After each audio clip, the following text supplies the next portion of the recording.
ایک مرتبہ حضرت امام علی بن ابی طالب مسجد کوفہ کے منبر پر کھڑے ہو کر خطبہ دے رہے تھے کہ خطبہ ختم ہونے کے بعد ایک شخص کھڑا ہوا اور کہنے لگا کہ اے جناب علی بن ابی طالب، میں آپ سے حضرت آدم علیہ السلام، شیطان اور جنات کے بارے میں کچھ سوالات کرنا چاہتا ہوں۔ تو حضرت امام علی بن ابی طالب نے یہ فرمایا کہ اے بندائے خدا، تم مجھ سے جو بھی سوال کرنا چاہتے ہو بے شک وہ سوال کرو۔ تو وہ شخص کہنے لگا کہ اے جناب علی بن ابی طالب، تو پھر میرا پہلا سوال یہ ہے کہ اس ساری کائنات میں سب سے پہلا کافر کون تھا؟ آپ مجھے اس کافر کا نام بتائیں۔ میرا دوسرا سوال یہ ہے کہ آسمانوں میں شیطان کا نام کیا تھا؟ آپ مجھے شیطان کا وہ نام بتائیں۔ میرا تیسرا سوال یہ ہے کہ جس طرح ہم انسانوں کی شروعات حضرت آدم علیہ السلام سے ہوئی تھی، تو کیا اسی طرح ہم انسانوں سے پہلے مخلوقات جنات کی بھی شروعات کیا کسی ایک جن سے ہوئی تھی؟ اگر کسی ایک جن سے ہوئی تھی تو پھر آپ مجھے اس جن کا نام بتائیں۔ میرا چوتھا سوال یہ ہے کہ جس طرح اللہ نے ہم انسانوں کی ہدایت اور رہنمائی کے لیے ہم انسانوں میں اپنے نبیوں اور پیغمبروں کو بھیجا تھا، تو کیا اسی طرح اللہ نے مخلوقات جنات کی بھی ہدایت اور رہنمائی کے لیے جنات کی طرف بھی اپنے کسی نبی یا پیغمبر کو بھیجا تھا یا پھر نہیں؟ میرا پانچواں سوال یہ ہے کہ جب جنت میں حضرت آدم علیہ السلام سے ایک بھول کی وجہ سے اللہ کی نافرمانی ہوئی، تو اس نافرمانی کے بعد حضرت آدم علیہ السلام اللہ سے رو رو کر کس قدر معافی مانگتے رہے تھے؟ آپ مجھے حضرت آدم علیہ السلام کے اس رونے اور اللہ سے معافی مانگنے کی کیفیت کے بارے میں بھی بتائیں۔ اسی طرح میرا چھٹا سوال یہ ہے کہ جب اللہ نے آدم علیہ السلام کو جنت سے نکال کر اس زمین پہ اتارا تھا، تو اللہ نے آدم علیہ السلام کو اس زمین پہ کس حصے کی طرف اتارا تھا؟ آپ مجھے اس زمین کے اس حصے کا نام بتائیں۔ میرا ساتواں سوال یہ ہے کہ آخر حضرت آدم علیہ السلام نے اس زمین پہ کتنے سال تک زندگی گزاری تھی؟ آپ مجھے حضرت آدم علیہ السلام کی عمر کے بارے میں بتائیں۔ میرا آٹھواں سوال یہ ہے کہ آخر جب جنتی لوگ جنت میں جائیں گے تو جنت میں جانے کے بعد یہ جنتی لوگ آپس میں کس زبان میں بات کیا کریں گے؟ آپ مجھے ان جنتی لوگوں کی زبان کے بارے میں بتائیں۔ اور اسی طرح آخر میں اب میرا 9واں سوال یہ ہے کہ جب دوزخی لوگ دوزخ میں جائیں گے تو دوزخ میں جانے کے بعد یہ دوزخی لوگ بھی آپس میں کس زبان میں بات کیا کریں گے؟ آپ مجھے ان دوزخی لوگوں کی زبان کے بارے میں بھی بتائیں۔ دوستو، اب حضرت امام علی بن ابی طالب نے اس شخص کو اس کے 9 سوالوں کے جو جواب بتائے تھے، تو وہ جواب آپ کو بتانے سے پہلے میں یہاں پر آپ کو یہ بتانا چاہتا ہوں کہ میں نے یہ فیصلہ کیا ہے کہ آج کے بعد میں جتنی بھی ویڈیوز بناؤں گا تو ان تمام کی تمام ویڈیوز میں آپ کو قرآن اور احادیث کے حوالے بھی ساتھ ساتھ ہی بتایا کروں گا۔ جیسا کہ آپ سبھی لوگ جانتے ہیں کہ میں نے یہ جو اسلامک سیریز حضرت امام علی کا علم کے نام سے شروع کی ہے، تو اس اسلامک سیریز کے میں ابھی تک 15 پارٹس بنا چکا ہوں، جن میں سے پارٹ نمبر 10 سے لے کر 15 تک تو میں نے آپ کو ویڈیوز میں ہی قرآن اور احادیث کے حوالے ساتھ ساتھ ہی بتا دیے تھے، لیکن دوستو پارٹ نمبر 1 سے لے کر 9 تک میں نے آپ کو قرآن اور احادیث کے حوالے ویڈیوز میں ساتھ ساتھ نہیں بتائے تھے۔ لہٰذا اسی وجہ سے میں نے یہ فیصلہ کیا ہے کہ میں حضرت امام علی کا علم کے پارٹ نمبر 1 سے لے کر پارٹ نمبر 9 تک کی ویڈیوز کو دوبارہ بناؤں گا،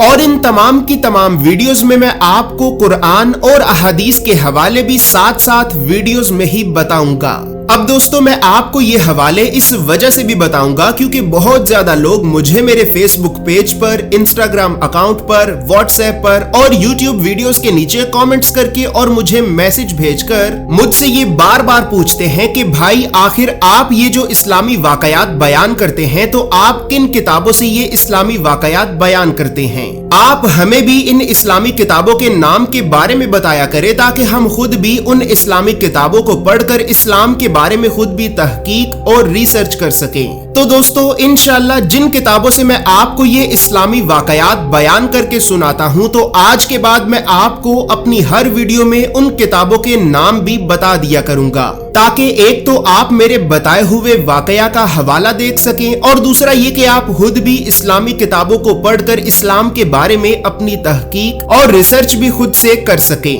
اور دوستو اللہ رب العزت کے بعد میں آپ کا شکریہ ادا کرتا ہوں کہ آپ نے ہماری اس اسلامک سیریز حضرت امام علی کے علم کو اتنا پسند کیا ہے کہ اس اسلامک سیریز کو ابھی تک قریباً 2 کروڑ لوگ دیکھ چکے ہیں۔ تو اسی طرح بس پھر اب جیسے ہی اس شخص نے حضرت امام علی بن ابی طالب سے اپنے یہ 9 سوال کیے تو پھر حضرت امام علی بن ابی طالب نے اس شخص کو اس کے ان 9 سوالوں میں سے پہلے سوال کا یہ جواب دیا کہ اے بندائے خدا، تمہارا پہلا سوال یہ ہے کہ آخر اس ساری کائنات میں سب سے پہلا کافر کون تھا؟ تو اے بندائے خدا، سب سے پہلے تم اس بات کو جان لو کہ کافر وہ ہوتا ہے کہ جو اللہ کے کسی حکم کا انکار کرے۔ لہٰذا اس ساری کائنات میں سب سے پہلے اللہ کے حکم کا انکار کرنے والا شیطان تھا، کیونکہ جب اللہ نے شیطان کو یہ حکم دیا کہ وہ آدم کو سجدہ کرے تو شیطان نے تکبر میں آ کر اللہ کے اس حکم کو ماننے سے انکار کر دیا۔ جیسے ہی شیطان نے اللہ کے اس حکم کو ماننے سے انکار کیا تو اسی وقت ہی یہ شیطان اس ساری کائنات میں سب سے پہلا کافر بن گیا تھا۔ لہٰذا اے بندائے خدا، جان لو کہ شیطان ہی ساری کائنات میں سب سے پہلا کافر ہے۔ اسی طرح تمہارا دوسرا سوال یہ ہے کہ آسمانوں میں شیطان کا نام کیا تھا؟ تو اے بندائے خدا، جان لو کہ آسمانوں میں فرشتے شیطان کو حارس کے نام سے پکارتے تھے۔ جب شیطان نے اللہ کے حکم کو ماننے سے انکار کیا اور آدم کو سجدہ نہ کیا تو اس وقت شیطان کا نام ابلیس ہو گیا، اور پھر جب اس نے جنت میں آدم کو بھٹکا کر آدم سے اللہ کی نافرمانی کرائی تو پھر اس وقت اس کا نام شیطان ہو گیا تھا۔ اسی طرح تمہارا تیسرا سوال یہ ہے کہ جس طرح ہم انسانوں کی شروعات حضرت آدم علیہ السلام سے ہوئی تھی تو کیا اسی طرح مخلوقات جنات کی بھی شروعات کیا کسی ایک جن سے ہوئی تھی؟ تو اے بندائے خدا، جان لو کہ مخلوقات جنات کی بھی شروعات ایک جن سے ہی ہوئی تھی، اور اس پہلے جن کا نام شومان تھا، اور اللہ نے اس پہلے جن شومان کو بھڑکتی ہوئی آگ کے ایک شعلے سے پیدا کیا تھا۔ اسی طرح تمہارا چوتھا سوال یہ ہے کہ کیا جنات کی طرف بھی اللہ نے اپنے کسی نبی یا پیغمبر کو بھیجا تھا یا پھر نہیں؟ تو اے بندائے خدا، جان لو کہ اللہ نے مخلوقات جنات کی بھی ہدایت اور رہنمائی کے لیے اپنے نبیوں اور پیغمبروں کو جنات کی طرف بھیجا تھا، اور جنات کی طرف بھیجے گئے ان نبیوں میں سے ایک نبی کا نام حضرت یوسف تھا۔ جب یوسف نے جنات کو اللہ کے دین کی طرف دعوت دینا شروع کی تو دوسرے کافر جنات نے حضرت یوسف کو قتل کر دیا۔ دوستو یہاں پر یہ بات یاد رہے کہ یہ یوسف نبی ہم انسانوں کی طرف بھیجے گئے حضرت یوسف علیہ السلام نہیں ہیں، بلکہ یہ یوسف نبی بذات خود ایک جن تھے۔ اور یاد رہے کہ اللہ نے مخلوقات جنات کی طرف بھی اپنے جن نبیوں اور پیغمبروں کو بھیجا تھا تو وہ تمام کے تمام نبی اور پیغمبر بھی بذات خود ایک جن تھے۔ اسی وجہ سے ہی اللہ رب العزت اپنے قرآن میں سورہ الاسراء کی آیت نمبر 95 میں یہ ارشاد فرماتا ہے کہ اے میرے حبیب، آپ کہہ دیجئے کہ اگر اس زمین میں انسانوں کی بجائے فرشتے ہوتے تو ہم ضرور ان فرشتوں پر بھی آسمان سے کسی فرشتے کو رسول بنا کر بھیجتے۔ یعنی دوستو، انسانوں کے لیے انسانی وجود میں رسول، جنات کے لیے جنات میں سے رسول، اور اگر اس زمین پہ ہم انسانوں کی بجائے فرشتے ہوتے تو پھر اللہ فرشتوں کے لیے فرشتوں میں سے ہی رسول بنا کر بھیجتا۔ اور دوستو اب یہاں پر ساتھ ہی یہ بات بھی یاد رہے کہ اللہ رب العزت نے مخلوقات جنات کی طرف بھی اپنے نبیوں اور پیغمبروں کو بھیجا تھا،